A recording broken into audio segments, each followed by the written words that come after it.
Hello दोस्तों, स्वागत है आपका इस नई वीडियो में। दोस्तों, आज हम उत्तराखंड जीके से संबंधित कुछ इंपॉर्टेंट प्रश्नों का एक प्रैक्टिस सेट लेकर के आपके समक्ष उपस्थित हुए हैं।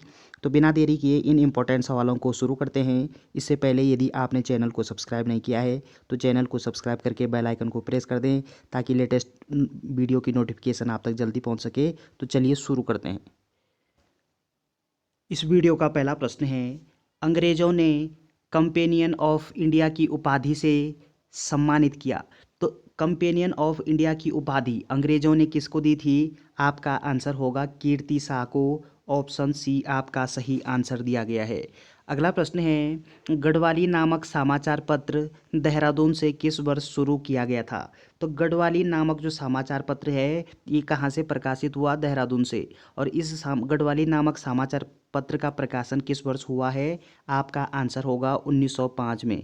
ऑप्शन बी आपका सही उत्तर दिया गया है। तो गढ़वाली नामक समाचार पत्र ये 2005 में 1905 में प्रकाशित हुआ है। और गढ़वाल नामक समाचार पत्र ये कब प्रकाशित हुआ ये आपको कमेंट बॉक्स में टाइप करना है। अगला प्रश्न है, वारुणी पंचकोशी यात्रा कहाँ होती है? तो वारुणी पंचकोशी नामक जो ये यात्रा है ये किस जनपद से संबंधित है, किस जनपद में होती है? आपका आंसर होगा उत्तरकाशी जनपद में। ऑप्शन सी आपका सही उत्तर दिया गया है। अगला प्रश्न है कि gazetteer of Himalayan region E T Atkinson द्वारा संपादित पुस्तक कब प्रकाशित हुई थी? तो किस वर्ष ये प्रकाशित हुई है? आपका आंसर होगा 1886 में। ऑप्शन डी आपका आंसर होगा। अगला प्रश्न है, उत्तरांचल अब उत्तराखंड का पहला राज्य बजट किसने पेश किया था? यानी उत्तराखंड का पहला जो राज्य बजट है वो इन चारों में से किसके द्वारा पेश किया गया है? आपका आंसर होगा प्रकाश पंत के द्वारा। ऑप्शन बी आपका सही उत्तर दिया गया है। अगला प्रश्न है, प्रसिद्ध टिहरी बांध किन नदियों के संगम पर है? तो जो टिहरी बांध है ये किस किस नदी के संगम पर बना हुआ है? आपका आंसर होगा ये बना हुआ है आपका भागीरथी और भिलंगना नदी के संगम पर। ऑप्शन बी आपका सही उत्तर दिया गया है। अगला प्रश्न है, 1923 में राज्य प्रतिनिधि सभा की स्थापना किसने की थी? तो राज्य प्रतिनिधि सभा की स्थापना ये किस वर्ष होती है? 1923 में होती है इसकी स्थापना। और इसकी जो स्थापना है वो किसके द्वारा की गई है? आपका सही उत्तर होगा नरेंद्र शाह के द्वारा। ऑप्शन सी आपका सही उत्तर दिया गया है। अगला प्रश्न है, केदारनाथ के रावल जो मुख्य पुजारी हैं के किस संप्रदाय से संबंधित हैं? तो केदारनाथ के जो पुजारी हैं उनको हम रावल के नाम से जानते हैं। और ये किस संप्रदाय से संबंधित हैं? आपका आंसर होगा मैसूर के जंगम। ऑप्शन ए आपका सही आंसर दिया गया है। अगला प्रश्न है, ह्वेनसांग द्वारा किस त्योहार को मोक्ष पर्व कहा गया था? तो मोक्ष पर्व ह्वेनसांग ने किस त्योहार को कहा है इन चारों में से? आपका आंसर होगा नंदा देवी पर्व को। ऑप्शन ए आपका सही उत्तर दिया गया है। अगला प्रश्न है, किस राजा ने अपने राज्य में श्री गुरु राम राय को आश्रय दिया था? तो श्री गुरु राम राय को आश्रय किस राजा ने दिया था अपने राज्य में? आपका आंसर होगा फतेहपति शाह के द्वारा। ऑप्शन ए आपका सही उत्तर दिया गया है। अगला प्रश्न है, 1941 में Garhwal motor owners union limited कहाँ स्थापित हुई थी? तो ये जो Garhwal motor owner union limited है ये कब स्थापित हुआ है? 1941 में। किस स्थान पर इसकी स्थापना हुई थी? आपका आंसर होगा गढ़वाल के कोटद्वार में। ऑप्शन सी आपका सही उत्तर दिया गया है। अगला प्रश्न है, निम्नलिखित में से कौन सा किला अल्मोड़ा में चंद शासकों द्वारा बनाया गया था? तो कौन सा किला है जो अल्मोड़ा में अवस्थित है और चंद शासकों के द्वारा बनाया गया किला है? आपका आंसर होगा ये हो जाएगा आपका लाल मंडी का किला और मल्ला महल का किला, खगमरा का किला। ये तीनों जो किले हैं ये आपके अल्मोड़ा में अवस्थित हैं और चंद शासकों के द्वारा इनका निर्माण किया गया है।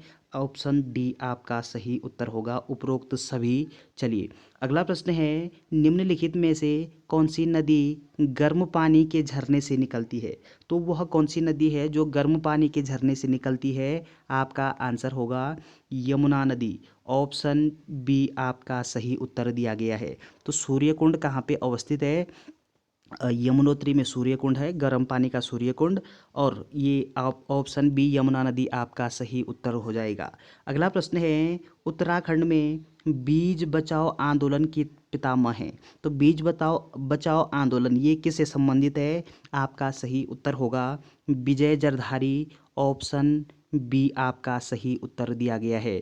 चलिए अगला सवाल है, स्वतंत्रता के बाद हैदराबाद रेजिमेंट को किस में बदला गया था? तो स्वतंत्रता के बाद अर्थात 15 अगस्त 1947 के बाद यहाँ पे जो हैदराबाद रेजिमेंट थी, इस हैदराबाद रेजिमेंट को किस में परिवर्तित कर दिया गया है? आपका सही उत्तर होगा कुमाऊं रेजिमेंट में। ऑप्शन सी आपका सही उत्तर दिया गया है। अगला प्रश्न है, सूचना प्रौद्योगिकी जैव प्रौद्योगिकी पार्क अर्थात आईटीबीटी उत्तराखंड में कहाँ स्थित है? तो ये आईटीबीटी ये कहाँ पे अवस्थित है उत्तराखंड में? आपका सही आंसर होगा पंतनगर में। ऑप्शन बी आपका सही उत्तर दिया गया है।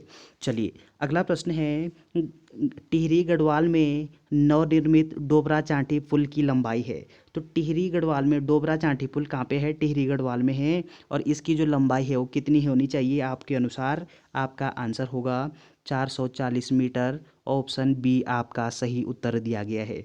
अगला पॉइंट आपको क्या ध्यान रखना है कि ये डोबरा चांठी पुल ये टिहरी गढ़वाल में अवस्थित है और ये उत्तराखंड का सबसे लंबा पुल है। सबसे लंबा पुल कौन सा है? डोबरा चांठी पुल है, टिहरी गढ़वाल में अवस्थित है और 440 मीटर इसकी लंबाई है।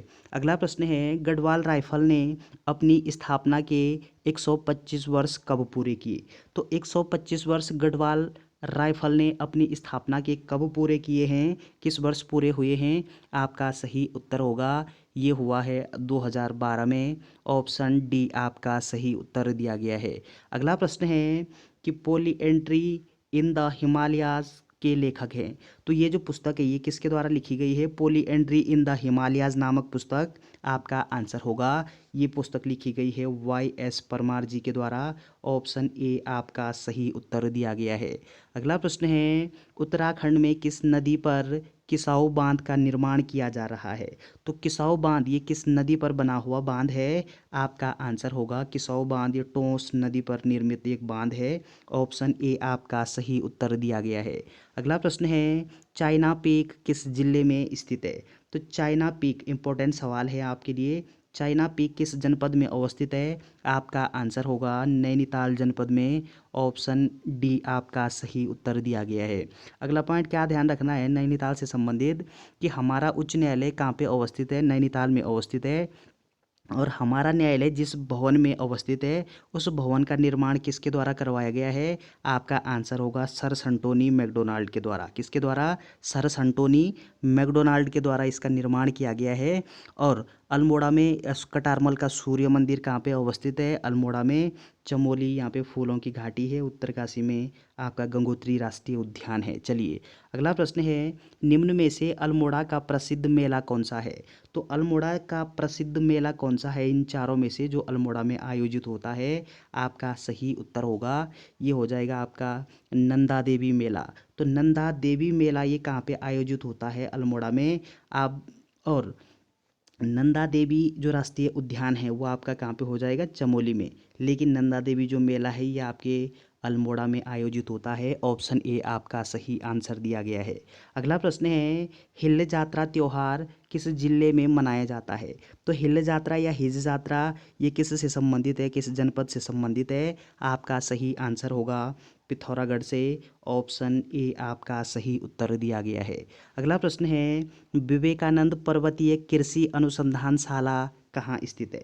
तो विवेकानंद पर्वतीय कृषि अनुसंधानशाला ये किस जनपद में अवस्थित है? आपका सही आंसर होगा अल्मोड़ा में। ऑप्शन ए आपका सही उत्तर दिया गया है। अगला पॉइंट आपको क्या ध्यान रखना है कि इसकी स्थापना किसके द्वारा की गई है, यानी कब हुई इसकी स्थापना? तो 1924 में ये स्थापित होता है। स्थापना होती है 1924 में। और इसके संस्थापक कौन होते हैं? किसके द्वारा की जाती है इसकी स्थापना? तो ये की जाती है आपके बोसी सेन के द्वारा। किसके द्वारा? बोसी सेन के द्वारा इसकी स्थापना की जाती है। ऑप्शन ए आपका सही उत्तर दिया गया है। अगला प्रश्न है, गोविंद राष्ट्रीय उद्यान किस जिले में स्थित है? तो गोविंद राष्ट्रीय उद्यान कहाँ पे अवस्थित होगा? आपका सही आंसर है उत्तरकाशी जनपद में। ऑप्शन सी आपका सही उत्तर दिया गया है। उत्तरकाशी जनपद में दो राष्ट्रीय उद्यान हैं, गोविंद राष्ट्रीय उद्यान और गंगोत्री राष्ट्रीय उद्यान। गंगोत्री राष्ट्रीय उद्यान ये उत्तराखंड का सबसे क्षेत्रफल में सबसे बड़ा राष्ट्रीय उद्यान है, जो कि उत्तरकाशी जनपद में अवस्थित है। चलिए अगला प्रश्न है, टिहरी बांध की ऊंचाई कितनी है? तो ये हम सब जानते हैं कि टिहरी बांध की ऊंचाई कितनी है। आपका सही आंसर होगा 260.5 मीटर। ऑप्शन सी आपका सही उत्तर दिया गया है। अगला प्रश्न है, 1921 में स्थापित फॉरेस्ट ग्रीवेंस कमेटी की अध्यक्षता किसके द्वारा की गई थी? तो यहाँ से 2 पॉइंट आपको ध्यान रखना है कि फॉरेस्ट ग्रीवेंस कमेटी की स्थापना ये किस वर्ष होती है? 1921 में ये इसकी स्थापना हुई है। और किसकी अध्यक्षता में हुई थी इसकी स्थापना? आपका आंसर होगा पी विंधम के द्वारा। ऑप्शन ए आपका सही आंसर दिया गया है। अगला प्रश्न है, निम्नलिखित में से कौन सा मंदिर 12 ज्योतिर्लिंगों में से एक है? तो आसान सवाल है आपके लिए, 12 ज्योतिर्लिंगों में से एक कौन सा मंदिर है उत्तराखंड का? आपका सही आंसर होगा, कौन सा होगा? केदारनाथ। ऑप्शन सी आपका सही आंसर दिया गया है। अगला प्रश्न है, उत्तराखंड का कुल क्षेत्रफल कितना है? आसान सवाल है आपके लिए। तो कुल क्षेत्रफल कितना है उत्तराखंड का? ये हम सब जानते हैं। आपका सही आंसर होगा 53,483 वर्ग किलोमीटर। ऑप्शन बी आपका सही आंसर दिया गया है। अगला प्रश्न है, कुनिंदा सिक्के कहाँ पाए गए हैं? तो किस स्थान पर कुनिंदा नामक सिक्के पाए गए हैं? आपका सही उत्तर होगा कि ये आपके तथ्योड़ में पाए गए हैं और देवधुंगा में पाए गए हैं और कत्यूर घाटी में भी पाए गए हैं। ऑप्शन डी आपका सही आंसर होगा। ये सभी ऑप्शन डी आपका सही है। तो चलिए दोस्तों, ये उत्तराखंड सामान्य ज्ञान से 30 इंपॉर्टेंट प्रश्न थे। वीडियो अगर आपको अच्छी लगती है तो चैनल को शेयर एंड सब्सक्राइब करना ना भूलें। Thanks for watching.